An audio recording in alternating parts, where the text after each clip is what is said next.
Welcome to the second part of our public assurance meeting on serious violence and violence against women and girls. I'm Ndiweni-Roberts, your Police and Crime Commissioner here in Derbyshire.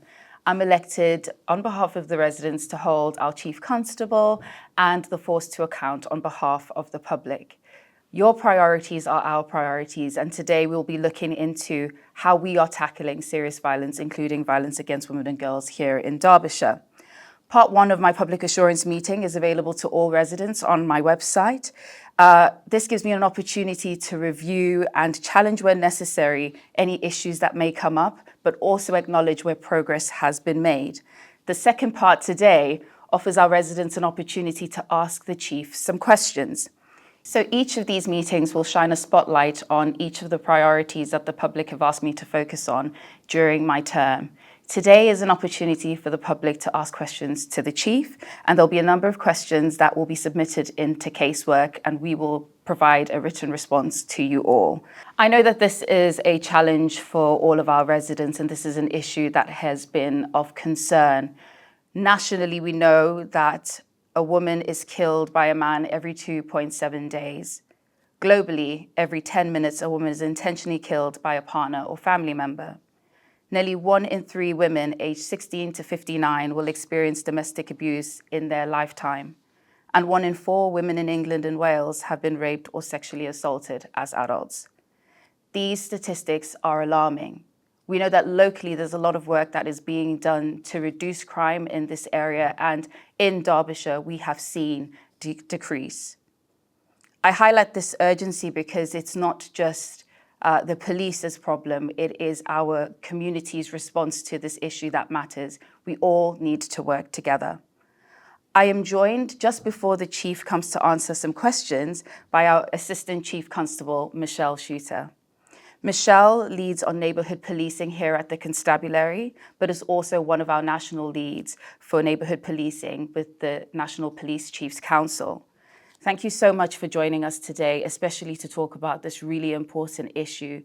We know there's progress here in Derbyshire, but those figures nationally are heartbreaking and often devastating in our communities. It would be great if you could give us a bit of an overview as to where we are and the work that we are doing so the public are aware the efforts that we're putting into this space to tackle crime, protect our residents, and hopefully reduce the figures in this area. Okay, thank you for having me here today to talk about these two really important issues. Obviously, there's quite a lot of covered in terms of data and information in the report that will be published on your website. So I'm just going to provide a brief highlight overview in terms of serious violence in the first instance, and then I'll talk about violence against women and girls and the work that's going on in the Constabulary and across your office and across the partnership. So I just want to start off with the serious violence definition, because there's lots of definitions that we use and they're interchangeable. So the serious violence definition that we use here in Derbyshire is violence that results in significant injury with or without weapons. So it is quite broad. However, we have excluded some key crimes out of that definition because they know they're covered elsewhere. So, for example, domestic abuse, modern day slavery, human trafficking, they're all picked up through other governance arrangements, whether that be violence against women and girls or exploitation. As we know, the serious violence duty was introduced in 2022, and that placed upon public authorities and key partners to plan and collaborate to prevent and reduce serious violence. Forces at that time, when the duty was released, who had disproportionately high levels of serious violence, were given dedicated funding, and they were deemed as early adopters to bring in violence reduction units. A positive for us is Derbyshire was not one of those early adopter forces, as our levels of serious violence are and continue to reduce as they have done over the last 3 years. However, we did receive further funding provided in 2023, where here in Derbyshire we have, along with your Office Commissioner, developed our own small violence reduction offering through a unit, but also enhanced partnership activity that's driven through the Serious Violence Partnership Board. And I guess what I'm pleased to say is as we know, that serious violence funding is continuing for a further year. So the interventions I'm going to talk about here today, they will continue until 2026. So that's a real positive. So a lot of our activity around serious violence is driven through a quarterly serious violence partnership board, where we discuss the needs of the county and the city and then develop interventions to address those needs. And that's chaired by public health, because we want to take a public health approach in terms of tackling serious violence here in Derbyshire. So I've already alluded to performance in the last 3 years has seen a reduction in violence with and without injury. So that includes personal robbery and knife crime. The only area of increase that we have seen is business robbery. That has seen a slight increase in violence, and we're obviously seeking to address that. What is the force doing in terms of what activity we've done over the last 12 months? So I've just got some headlines here really. So 100 schools have been visited and interventions, education work with partners and the local safer neighbourhood teams. In force, we've developed an innovative board game that's been rolled out across education. That's called Shattered, and that's being showcased at a national Children and Young Persons Forum in the coming months. We've attended over 100 public events to talk about serious violence. We've continued to do test purchase operations, and that's where we try and prevent knives and weapons coming into the wrong hands, into young people's hands. We've done stenciling in serious violence hotspots with the phrase "choose life, drop the knife." So that's been a new initiative. We've worked with both football clubs in the county and done lots of marketing with those. We obviously do Operation Sceptre, which is 2 intensification weeks, one in spring and one in the autumn, where there's really intensive activity against any of our people that are wanted. We do lots of education, lots of knife sweeps and knife amnesties. And then we complement all this with our almost business as usual approach around our mini police and police cadets in terms of that real young schools education and intervention.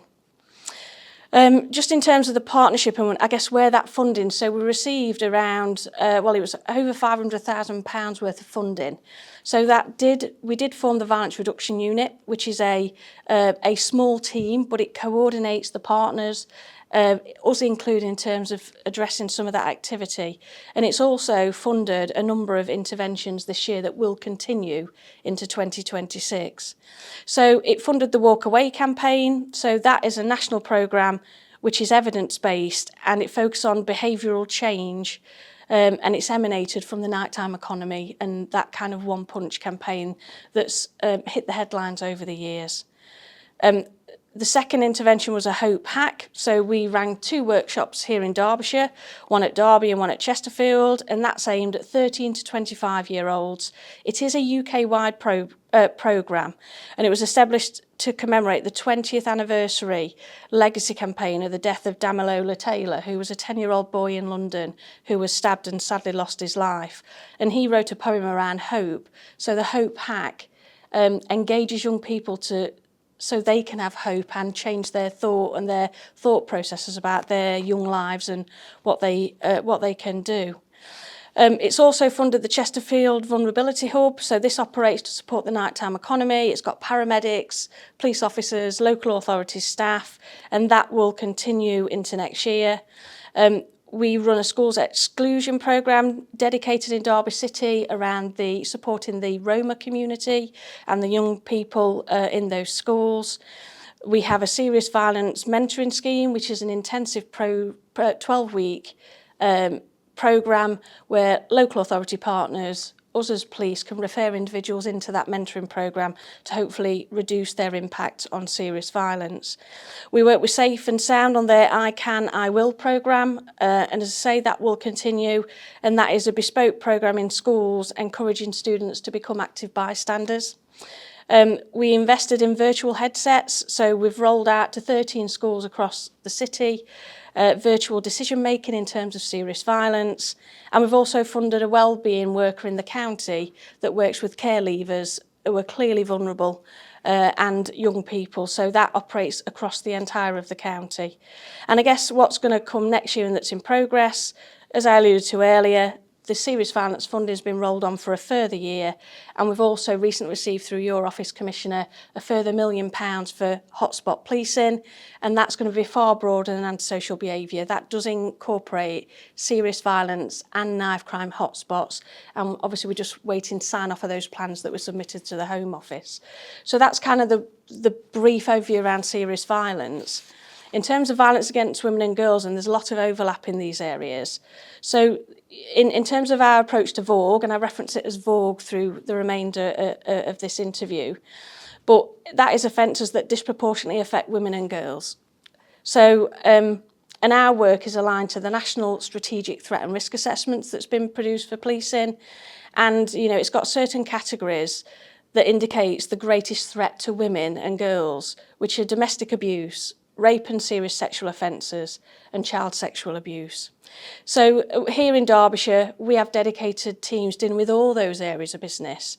And that was formed within our crime directorate about 18 months ago, and we're starting to see the benefits. So this is the only bit I'm going to really talk about data. So just in terms of our high-risk domestic abuse, our positive outcomes, so that's successful people charged or received a positive resolution to a crime, has increased from 18% to 39%.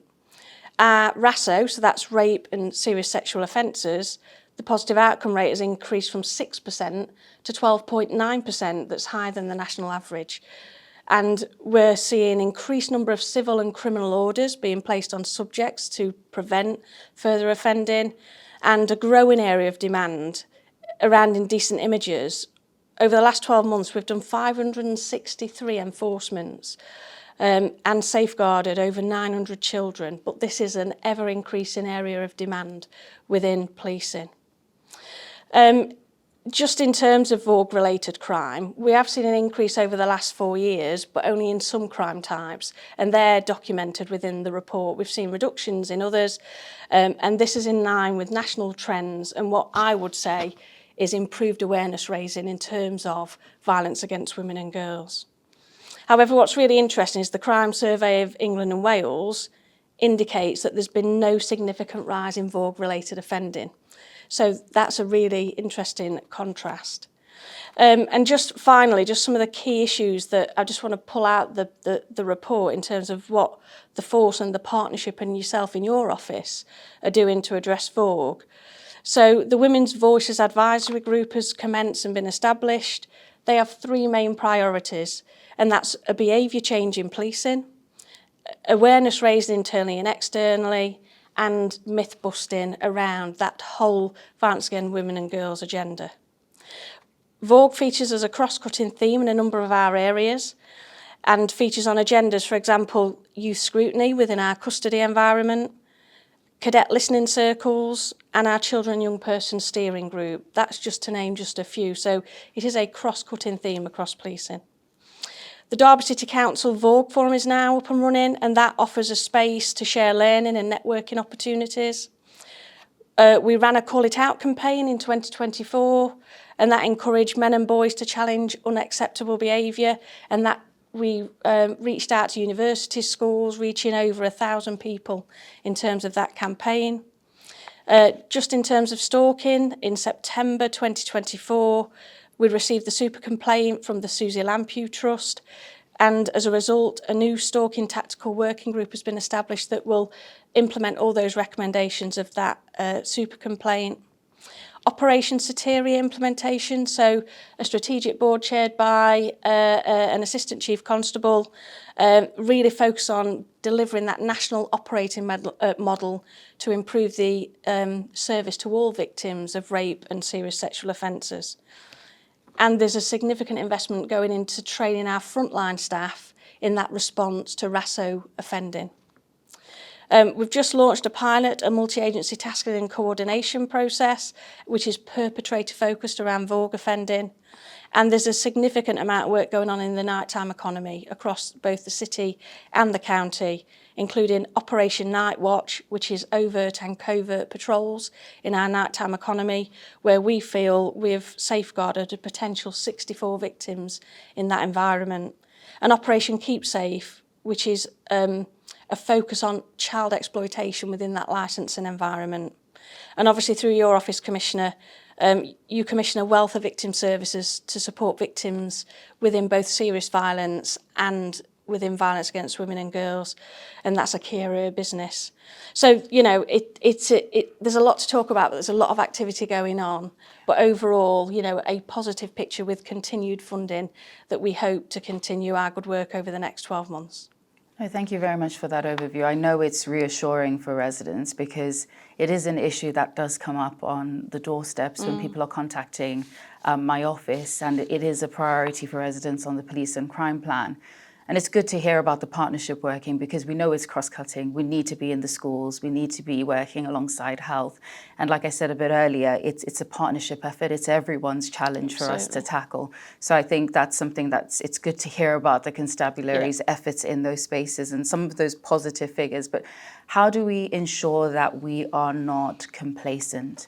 You know, because whilst there is positivity and we look at that national and global picture, how do we ensure? I know for me, it's that conversation around, you know, our young men and boys, you know, what more could we be doing? So I'm really proud of the campaign, the Call It Out campaign, and the work that we're doing in schools and with the football clubs, because when we know that a large proportion of the perpetrators are young men and boys, we need to be having more of those conversations. I welcome, you know, more efforts in that space, and I know that's something I look forward to doing.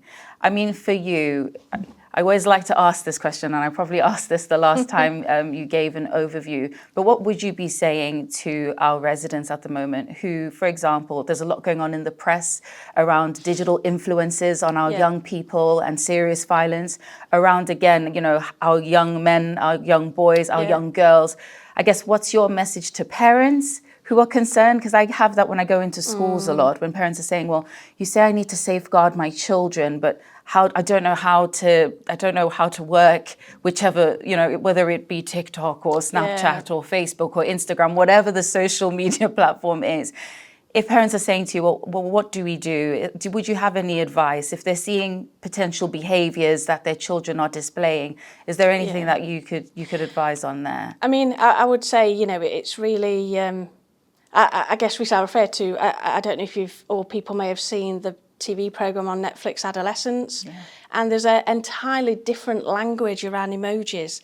You know, that I think that really opens the door, both nationally from a government perspective and locally, to start having those really difficult conversations. But I would always say, if people are concerned around activity their children might be getting into, then reach out either to local education at your local school.